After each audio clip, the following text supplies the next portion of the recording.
Have you ever asked someone to repeat themselves twice in the same sentence and just laughed it off? Have you ever turned the TV up one notch louder than last month, and then one notch louder again the month after that, without ever asking yourself why? Have you ever left a family dinner feeling strangely exhausted, even though all you did was sit and listen? If any of that sounds familiar, stay with me, because what I'm about to share might be the difference between protecting your independence for the next 20 years or quietly losing pieces of it without ever noticing. There is a warning sign hiding inside your everyday conversations right now, one that has almost nothing to do with your ears and everything to do with what happens after your ears stop doing their job properly. And by the end of this video, you will know exactly what to listen for in yourself and in the people you love. Before we go further, I want you to hold on to one question in the back of your mind. What if the thing you've been calling getting older is actually something else entirely? Something that started years earlier than you think, and something you still have time to change. Let me introduce you to two people. Robert was 63 when his daughter first mentioned that he kept missing parts of what she said on the phone. He brushed it off. Everyone mumbles these days, he told her, half joking. He didn't get it checked. He just turned the volume up, sat a little closer at dinner, and nodded along in group conversations even when he'd lost the thread. 3 years later, Robert wasn't just missing words.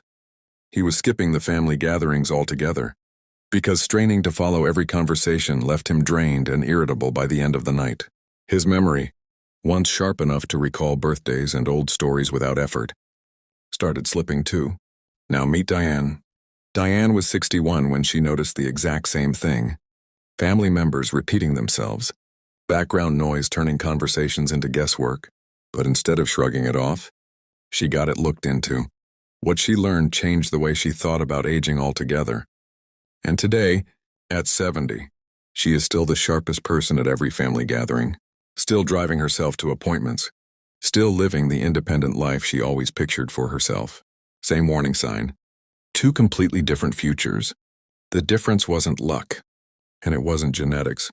It was one decision, made years apart, about the exact same set of symptoms. So here's the uncomfortable truth. Most people treat fading hearing the way they'd treat a squeaky door hinge, an annoyance to work around rather than a signal to investigate. On average, people wait around 7 to 10 years after they first notice something's off before they actually get it checked. 7 to 10 years of assuming everyone else is mumbling. 7 to 10 years of quietly avoiding restaurants, phone calls, and crowded rooms, because following along has become exhausting rather than effortless. And here's what almost nobody tells you. This isn't really about your ears and the way you think. Hearing loss doesn't just make sounds quieter. It makes your brain work harder to fill in the gaps, guessing at words, straining through background noise, piecing together sentences like a puzzle with missing edges. And that constant strain pulls energy away from the exact same parts of your brain, responsible for memory and focus. This is the part I really want you to sit with, because it's the piece almost nobody connects to fading hearing. Researchers now consider unaddressed hearing changes one of the biggest factors tied to memory and cognitive decline later in life, and the risk climbs the longer it goes unaddressed, and the more severe it becomes. We're not talking about a small statistical footnote either. Large studies following hundreds of thousands of people over years found that those with hearing changes faced a meaningfully higher chance of cognitive decline down the road, and the gap between people who addressed it early and people who didn't was significant enough that researchers now call it one of the most changeable risk factors we know of. More changeable than your genetics, more changeable than your family history. Think about that for a second. Something as ordinary as asking your grandkids to repeat themselves might be connected to how sharp your mind stays a decade from now. So why does almost everyone make the same mistake before 60? Because the signs don't arrive as an alarm bell. They arrive as small, forgivable moments. Thinking the restaurant is just too loud tonight. Thinking your spouse has started talking softer. Thinking you're just more tired than you used to be after social events. Each excuse feels reasonable on its own, but stack them up over months and years, and what you're actually looking at is your brain, quietly compensating for a gap you haven't acknowledged yet, and compensating in a way that costs you energy, focus, and connection with the people around you. Here's where it gets hopeful. though, because unlike a lot of things that come with age, this one responds remarkably well to early attention. People who addressed changes in their hearing early, rather than waiting it out, showed dramatically better outcomes for staying sharp, staying social, and staying independent. In one major clinical trial following people at higher risk, those who addressed the issue early slowed their rate of cognitive decline by close to half compared to those who didn't, over just a few years. Half? That's not a marginal improvement. That's the difference between Robert's story and Diane's story.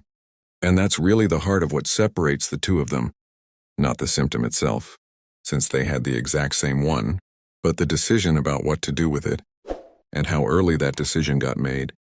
So if you've caught yourself turning the volume up a little more than you used to, if you've noticed you're more tired after conversations than you used to be, if people around you have gently mentioned that you seem to be missing things, don't file that under just getting older.